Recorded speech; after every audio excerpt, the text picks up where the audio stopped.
gudoomiyaha madasha xisbiyada qaran madaxweyne shariif sheekh axmed gudoomiyayaasha xisbiyada ku bahoobay madasha xisbiyada qaran iyo gudoomiyaasha kale ee xisbiyada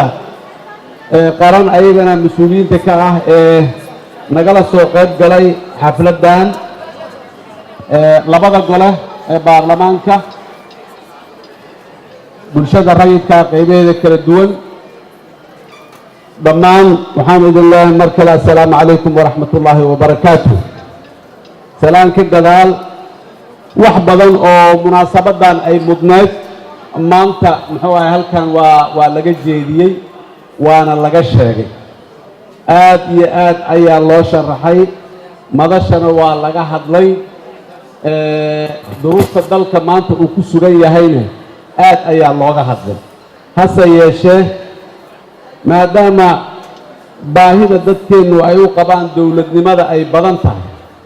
wixii dowladnimadaas la xidhiidha haddana in laga hadlo laga daali maayo laga caajisi maayo haddii dhibaata ay jirto in la sheega laga daali maayo horumar hadduu jiro in la sheega laga daali maayo waxa soo socdoo la jecel yahay inay dhacaan in la sheega laga daali maayo muxuu ahay waxa dhibka ah ee dadka haysta ee in la joojiyo ama laga gudbo loo baahan yahay in ayadana la sheego lagu celceliyo laga daali maayo marka wixii hore loo sheegay in badan oo ka mid ah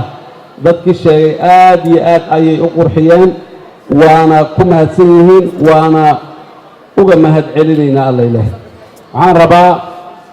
waxaa la yidhaahdaa qofka aan garanayn meeshii uu ka yimiday way ku adag tahay inuu haleelo meesha uu u socdo inuu haleelo uu ku aado waa ku adag tahay waxaan rabaa wax yar inaan noqdo waa laga soo dhawaajiyey in badan oo ka mid ah laakiin haddana aniguna aan bal isku dayo inaan toosiyo taariikhda dowlad dhisidda soomaaliya kun sagaal boqol iyo kow iyo sagaashankii horraantiisii burburkii markuu dhacay dadka soomaaliyeed isla markiiba waxay u dhaqaaqeen sidii dowladda ay u dhisa lahaayeen jabuuti one jabuuti two iyo soodare iyo qaahire iyo maxaanku idhaahdaay meelo badan waxaa la isugu dayaayey in dowlad soomaaliyeed la helo 10 sano oo dagaal sokeeye ah oo dowladdii lasoo dhisay ay shaqayn weyday oo problem weyn uu dhacayaa la soo maray 1900 waxaan leeyahay taariikhda 2000 ayaa carta la isugu tegay dowladdii kumeel gaarkeed ayaa laga soo dhisay madaxweyne cabdiqaasim salaad xasan ayaa dalkan yimiday asigoo madaxweyne ah wuxuu dhisay xukuumad wuxuu soo dhoweeyey baarlamaankii hay-adihii dastuuriga ahay ee charterka kumeel gaarka ah ku salaysna ayaa dalka soo gaaray 2 sano kadib processki waa loo noqday haddana inbagaati waa ogtihiin 2 sanaa la fadhiyey madaxweyne cabdulaahi yuusuf allah u naxariistay ayaa la soo doortay madaxweyne cabdulaahi yuusuf si kasta oo kala duwanaansho wax u jireen wuu dadaalay dalkuu keenay dowladnimadii bila soomaaliya ayaa markii ugu horreysay madaxweyne soomaaliyeed oo fariistay 90kii kadib astaan dowladnimo oo xoog badan ay ahayday oo runtii muxuu ahay taariikhdeeda iyo muhiimaddeeda leh waxaa xaqiijiyey allah u naxariisto madaxweyne cabdulaahi yuusuf kadibna waa tii uu muxuu ahaay guddoomiye sheekh aadan uu ka dhawaajiyey oo markii hoggaankiisii sidii uu rabay iyo siduu la jeclaa waxay u noqon waayeen inuu tanasulo uu baarlamaanka inta hor istaago uu yidhaahdo aniga ballantaydan ku adkaysanayaaye sidii aan rabay wax uma socdaan waana u socon waayeen xilki waa ka tegey waxay ahayday dimuqraadiyad asalkeed iyo muxuu ahay muuqaalkeeday ahayd halkaa kadib madaxweyne shariif sheekh axmed ayaa yimid dalkan oo astaantii dowladnimada iyo saldhiggii dowladda ee madaxweyne cabdulaahi yuusuf ayaa dowladnimada geeyey bila soomaaliya aan lahayn oo cadow ku hareeraysan yahay niman dowlad diid ah soomaali diid ah waxay oo adduunyada noogu ogol yihiin aan la arag shabaab la yidhaha ayagoo ku hareeraysan oo sida la tilmaamayay xabadaha ay dariishadda uga soo gelayaan madaxda jaadan madooba hadda kahor iiga sheekeeyey asoo telefishin fiirsanayo bila soomaaliya dhex fadhiyo xabad soo wiiftay inay telefishinka uga dhacday war ilmahan ciyaal suuqinta edab daranaa intay xabadaha kasoo rideen intaan dhahan bannaanka u baxnaa lasoo dharo guddoomiya xabadda bannaankay ka timid derbigaanka xaggay ka timid yacni meeshaasaa muxuu ahay yaa la joogay oo madaxweynihii uu dhex fadhiyey meeshaa xabaduhu ay saa uga dhacayaan oo maxaan ku idhaahdaa dhibaatadaas lagu jiro wadooyinka iyo magaaladan sidoo gaad meesha inta laga bilaabay shabaabka la difiidgareeyey magaalada laga saaray magaaladii loo diyaariyey doorasho inay ka dhacdo abaabul xoog laha lagu galay markii ugu horreysay burburkii kadib ayaa doorasho lagu qabtay magaalada muqdisho caasimadda jamhuuriyadda federaalka soomaaliya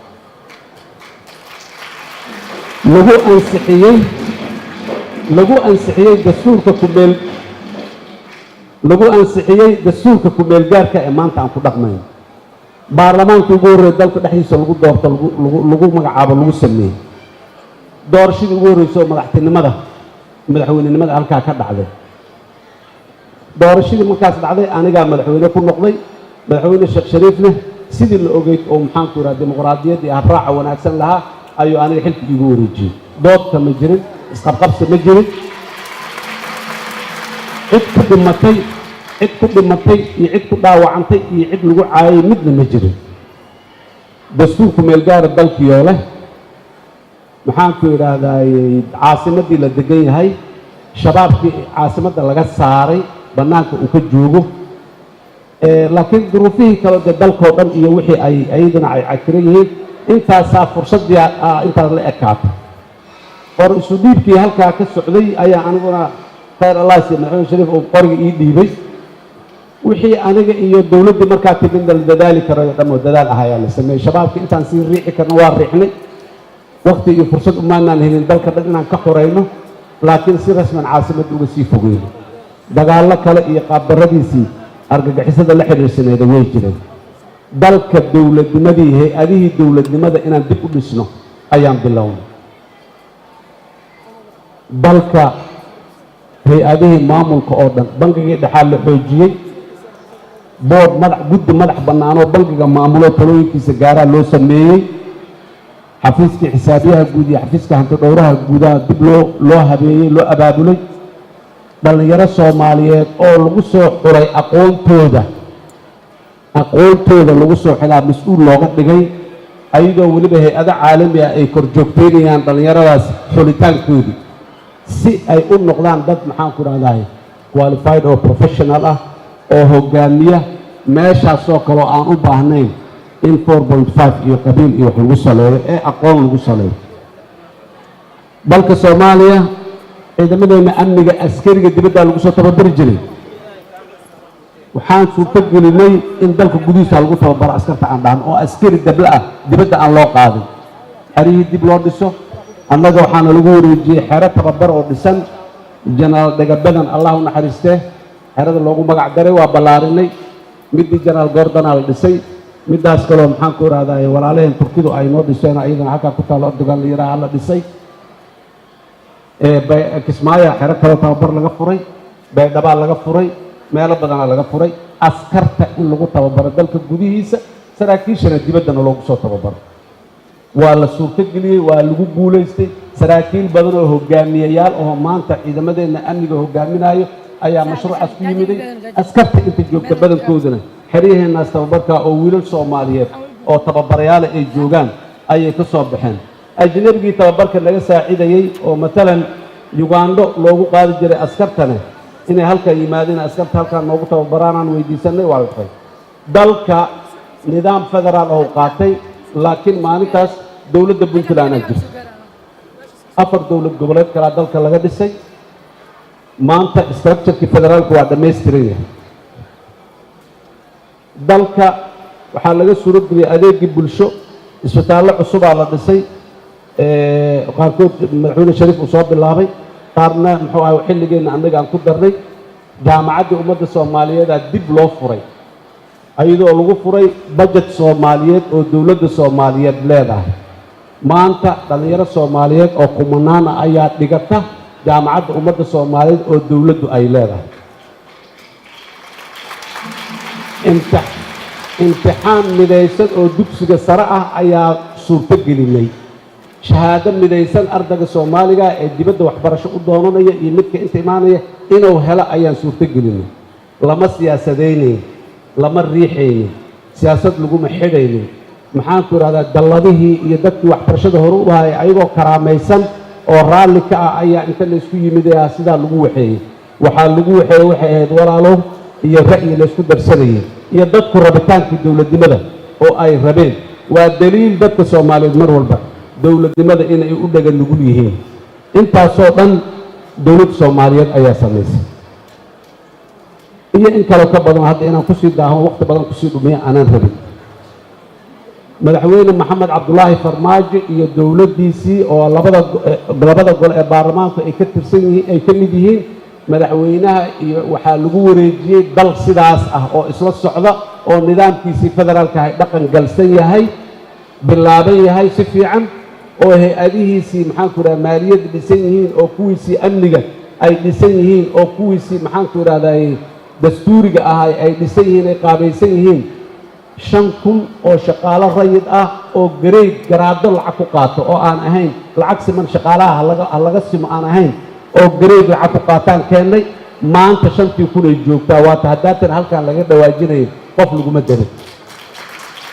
waa xuquuq Soomaali oo dhan ka maqan waana xuquuq si gaar ah uga maqan muxuu ahaay dadka dhalinyarada Soomaaliyeed ee wax baratay ee jaamacadaha localka ah ka baxday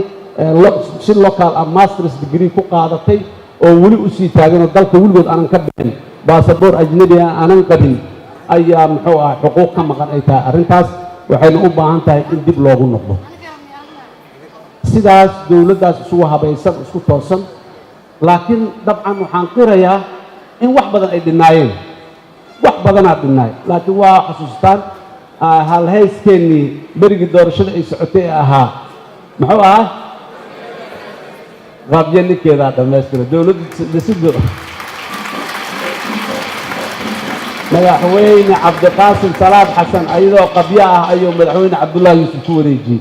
madaxweyne cabdullaahi yuusuf allah u naxariista ayadoo qabyo ah ayuu ka tegey oo madaxweyne sheekh shariif uu yimiday madaxweyne sheekh shariif ayadoo qabyo ah ayuu igu wareejiyey anigana waxaan qirayaa ayadoo qabyo ah inaan ku wareejiyo maxamed cabdullaahi farmaajo laakiin qabyo kasta midda ka dambaysa waa kasii yaraanaysa qabyada waxbaa ka qabsoomaya madaxweyne kasoo yimaado qabyadii loo dhiibay waxbuu ka qabanayay wuxuu u dhinaay halahaana waa qabsoomeen halahaana waa dhiman yihiin asagoo dhiibay maanta marka maxaan joognaa qabyadii wax maa ku darsoomeen mase gadaalaan u soconay qabnadii wax badanaa kasii degay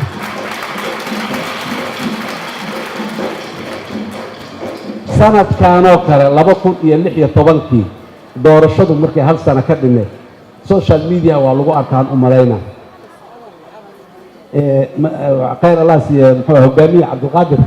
ayaa hadda inta ka sheegaya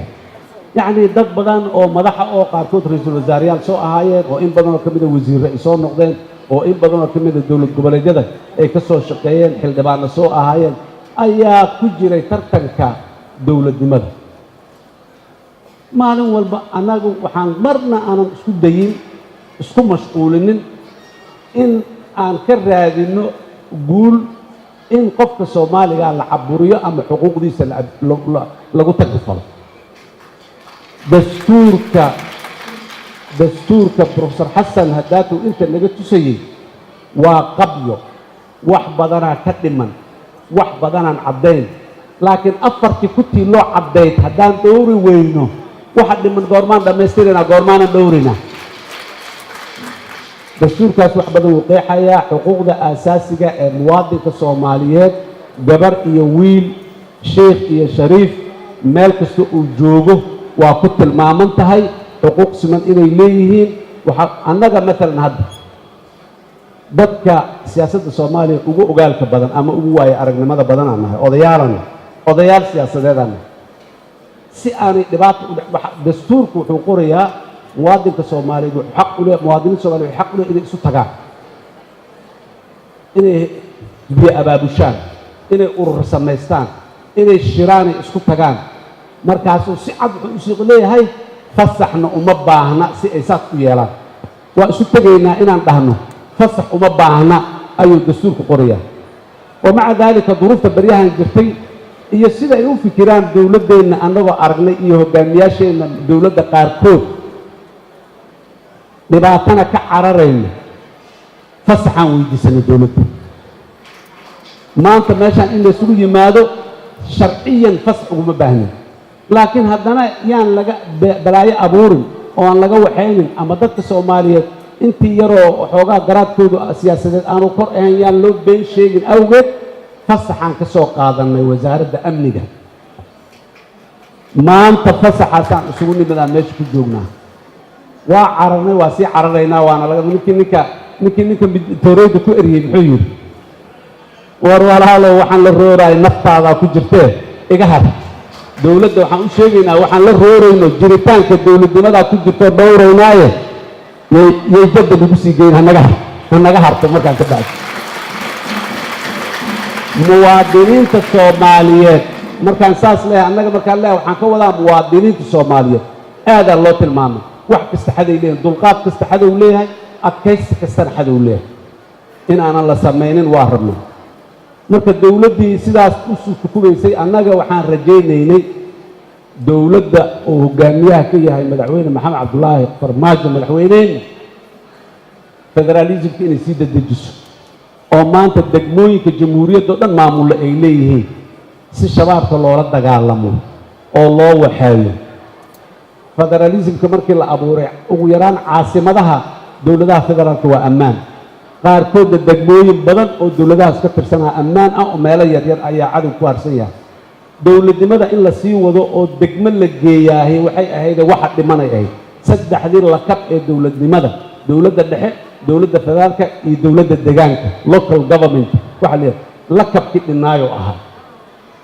sheekadiisa waxaan u malaynayaa maalin maalmaha ka mid ah inaan la soo qaadin xataa warsee la yeela tii jirtay aaba ha dhicin ha jabin ilaahow yay burburin ilaahow inta ka celi xalay waxa ka dhacay muxuu ahaay garowga waa maqlaysay kismaayaan hore ugu soo wareernay kii waxaan ku soo wareernay muxuu ahaay koonfur galbeed haddaa galmudug ay ka taagan tahay oo la sheegayay dadka qaarkiis xataa muwaadiniintaas ma dhoofi kartid ma bixi kartid inay dowladda awooddeeda inay u isticmaasho sidaas waa soo tijaabinay laguma cusbo xataa kuma sirmi karno dadka soomaaliyeed kuma sirmayaan waan soo tijaabinay waa soo joognay allahuma dhallinyarada 20 jirka ah iyo maxaan ku rahaa 30 jirka waa laga qeyn laakiin dowlad sida la sheegayo BBC lama dhageysan karo leh waa soo marnay yaanan loo celin meeshaas dowladnimo waa sharci haddii sharciga la mari waayo lagu dhaqmi waayo la dhowri waayo dowladnimo ma jirayso dowladnimo waa qaanuun dastuurkaas iyo qawaaniinta dalka ka jirta qawaaniintuna waxay leeyihiin waxa aan sheegnay muwaadinku lama caburin karo nolosha dowladdu mas'uul waxay ka tahay nolosha muwaadinka inay hagaajisay kor u qaaddo waxa meeshaan maanta laga sheegayna waa maqlayseen dhaqaale ahaana muwaadinka loo curyaaminaa caqli ahaana loo curyaaminaa fikir ahaana loo cibaado ahaana loo curyaaminaa masaajidda ma aadi karaan xataa haddii shabaabna meel saas ka yeelo dowladdiina dhinaca kale saas ka yeesho war dadkaani muxuu ahaay intee u magaciisa macquul maaha marka dadkan waa dad wanaagsan ummad adduunyada ummad wanaagsan hadday jirto ummadda soomaaliyeed kow ka ah ummadda soomaaliyeed kow ka ah dulqaadkeeda deeqsinimadeeda adkaysigeeda waxeeda waad aragteen ummadda soomaaliyeed wanaagga kow ka ah markay xad gaartana wax kastoo xoog loo yimaado inay iska celi karto waa la arkay dowlad soomaaliyeed xoog lahaa markay takrifashaa la iska celiyey ajnabi xoog lahaa maalin maalmaha ka mid a beledkan aniga waxaan soo joogay oo cimrigayga isiiyey in ka badan 20 helicopter ayadoo magaalada muqdishotaas u dul taagan tahay maxay u dul taagneed nin jenaraal ciidiid allah u naxariistay in la soo qabto waa la soo qaban waaye maxaa loo soo qaban waaye dadka magaaladan jooga dad ka mid ahaan ogolayn in la qabto oo diidanay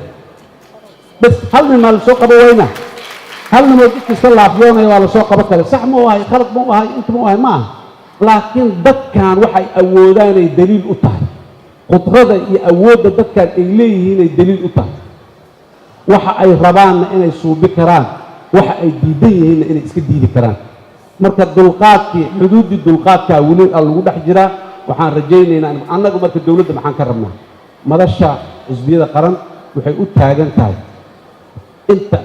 inta laga dhawaajiyey dabcan guddoomiyahana uu sii sharaxi doono xuquuqda muwaadinka sarraynta dastuurka iyo sharciga caburinta iyo cadaadiska waxa lagu hayo dadka in laga daayo iyo mustaqbal saaxada siyaasadda inay furan tahay dadku siyaasiyan inay hadli karaan siyaasadda saaxada telefishka ka haysta wiilkaaga shaqada laga soo eriya oo hooyadan xalay xafladaas ay ka qayb gashay maxaan ku yiraahdaa waxaa laga eriyaa gabadheeda muxuu ahaay ciidamada booliiska ku jirtaa laga soo eriya ama militarigeeda laga soo eriya agaasimahani nikaax nin hebel oo mucaarada gabadhiisoo la nikaaxsanayo ka qayb galay beri shaqada waa laga eriyaa waxaasi waa ka barya wixii la dhihi jiray waa waxaasi waa lagu soo noogay qoraal loogu soo noogay waddo sax maa ka joogaan leenahay dowladda maxaan ka rabnaa marka dowladda hal midaan ka rabnaa dowladda qaanuunka inay ku dhaqantaan rabnaa bes dowladdu sarreynta qaanuunka inay ixtiraamtaan rabnaa bes ganacsatadaan magaalada joogto tahdiidka lagu hayo maalin walba godka looga yeeraa oo hay-adaha inta la yimaado laleeyahay soo xira ee shaqaalaha xagga keena waa la iskriin garaynaa keen taleefonkaaga adiga dabakac gurigaaga igey waxaasoo dhan dowladu waa yeeli kartaa waxaasoo dhan dowladu waa yeeli kartaa laakiin goormay yeeli kartaa qaanuunka markay u soo martay yeeli kartaa buugga yarkaa dastuurka aha tilmaamayo goormaa qofka muwaadinkaa la baari karaa gurigiisa goormaa la baari karaa isaga goormaa xorriyadda laga qaadi karaa see looga qaadi karaa war waddadaas le u soo mar waddadaas ha la maro beledkan dowladdeenna maalinna qaanuunka kuma leexanin sideedaba ayadoo ku leexan karta xataa oo wax u diiday aanay jirin saas uguma leexan jawaari ha la rido mukhtaar roogo ha la soo xiro waxaad fiiri mukhtaar roogo dowladdan wiilasha maxkamadaha ay u magacaabatay u jooga ayaga inay uga goyso muxuu ahaaye warqad lagu soo qabto dowladdu ma awoodi waayo etoobiyaan iisoo qaba diyaarad iisoo saar qarar meel ii giri ilaa maanta waa ku jiraa wax lagu haysta qaanuun lagu haysta lama yaqaan iyo cid haysa waa gar daran yahay iyo waa gar leeyahay iyo maba joogtaba laakiin qofka xorriyaddiisa haddii laga qaado ayadoon sharciga loo marin xabsi ma ahana waa afduub waayo qofkaas waa la afduubtay lama xabisin xabsi waxa waaye dowlaa iskale qaanuunaa lagu galaa qaanuunaana looga soo baxaa xabsiga laakiin haddaan qaanuun lagu gelaynin qofka xorriyaddiisa lagu qaadaayo xabsi ma ahana waa qofoo u afduuban yahay ama kooxoo u afduuban yahay dad badanaana sidaas ah dad badana xabsiyada ku jiro oo sharciga waqtigu tilmaamayay iyo sidau u tilmaamayay u xirneen dowladdu waxaan leenaha qaanuunka ku dhaqato waa qodob waa ku dhiirigelinaynaa mar kale iyo mar kale iyo mar kale ixtiraamka dastuurka iyo qawaaniinta dalka waa ku adkaynaynaa waana ku dhiirigelinaynaa dadka soomaaliyeedna waa ku dhiirigelinaynaa waxaan qaanuun ahayn inay iska diidaan waxaan qaanuun ahayn maya inay dhahaan iska diidaan waa ku dhiirigelinaynaa annagaana bannaanka la taagan waxaan qaanuun ahayn waa la diidaa ama dastuur aan ahayn ama shareecadaan waafaqsanin waxaa soo haray siyaasadda dowladda waxaan leenahay ama saaxada siyaasadda soo kooba ama lama shiri kala dhaha ama kala dhaha muxuu yidhi hasha muxuu ahay dabada go-aanay goojinaysaa geeraada boqol ku tahay ma ahayd gooji ama ha goojinine geera guga da-aayo oo kaa guga dhalaayo waxaan rabnaa dowladda ama waddadan caburinaadhe ama xaggan ka dhacaadhe ama intaan yeelaadhe 2020-2021 doorasha lagaaga fadhiyaa war cad ma yahay doorashada iyo hay-adaha dastuuriga waqtigooda la kordhina inaan jooga jeclaaya mid odagii dardaaran la yiri ee yiri ma aniga inaan jooga jeclaaya madaxda dowladda laga yeeli maayo maalina lagu daraa oo si qaab darra lagu daraa haddii processka uu bilow annaga matalan maxaa nagu dhacay waana lagu eedeeya waana la yidhaha dhowr biloodaa kororsateen maanaan kororsan annaga waqtigii loogu talagalay waqtigii ku dhawaayo suurtagalkeedaan processka bilaawday processka duruufaha jira awgeed proceskaa jiitay oktoobar soomaha hadda bisha soo socoto oktoobar soomaha bisha lasoo dhaafay oktoobar xildhibaanaa joogay oo doornaay 2016 oktoobar xildhibaanaa joogay oo doornaay kuwo kalena waxay daydka la dooranayo way garanayeen meesha lagu dooranayo way garanayeen dadka dooranayo way garanayeen markaa kororsiimana ma aha dib u dhacna ma aha wax kasta waana lagu dayey waana lagu shukaamiyey inaan kororsiino waa kororso karnay sanad iyo labo waa iska sii joogi karnay meesha annagaa si aan gagabasho lahayn oon leexleexasho lahayn u diidnay maxaan ilaalinaynay dhaqanka dowladnimada dhaqanka dowladnimada iyo kaltarka dimuqraadiyadda in la ilaaliyo oo dalkan uu ka dhaqan galo ka abuurmaan rabnay meesha inaan iska sii joogno ayaan too waa iska jeclayn laakiin taasaa nooga xoog badneeday waxaan leenahay marka qad gaduudan wallahi gaduudan oo khatar oon laga tallaabi karin waaye kororsiimo hay-adaha dastuuriga ma aha baaqaas madaxweynaha fariintaas madaxweynaha bas kuma socoto madaxda kale ee hay-adaha dastuuriga laftooda yaanay ku fakerin xanta fulay xantiis ma boogaa la yidhi beledka xanta taalla xantoodana waa og yihiin hay-ad waqtigeedii la dhaafinayo ma jirto waa la dooranaa hadda waqtigu yaanu ka dhicine kaambeynkii kuraastooda iyo sidii loo dooro lahay hadda ha kasii shaqeeyaan ha bilaabaan waqtigu yuu ka dhammaanay waa lees dooranaa doorasho la-aan la iskama yeelayo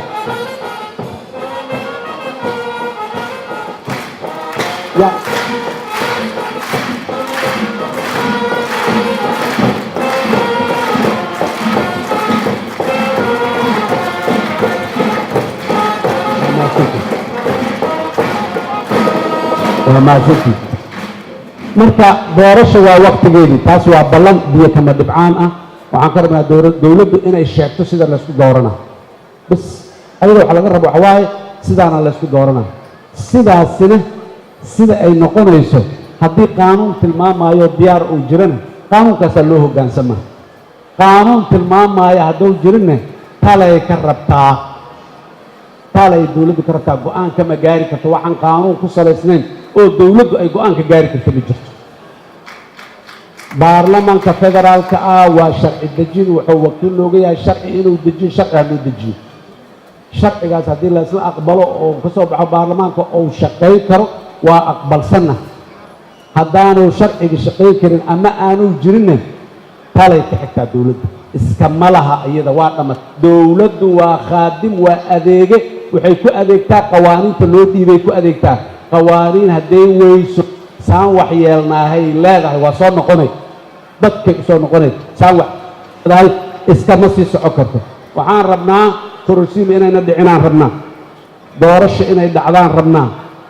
doorashadu mid ka qurxoon oo ka horumarsan tii 2016 dhacday inay noqotaan rabnaa xisbiyo siyaasadaysan oo sharciyeysanaa joogay doorashada inay ka qayb galaan ay qayb ka noqdaanaan rabnaa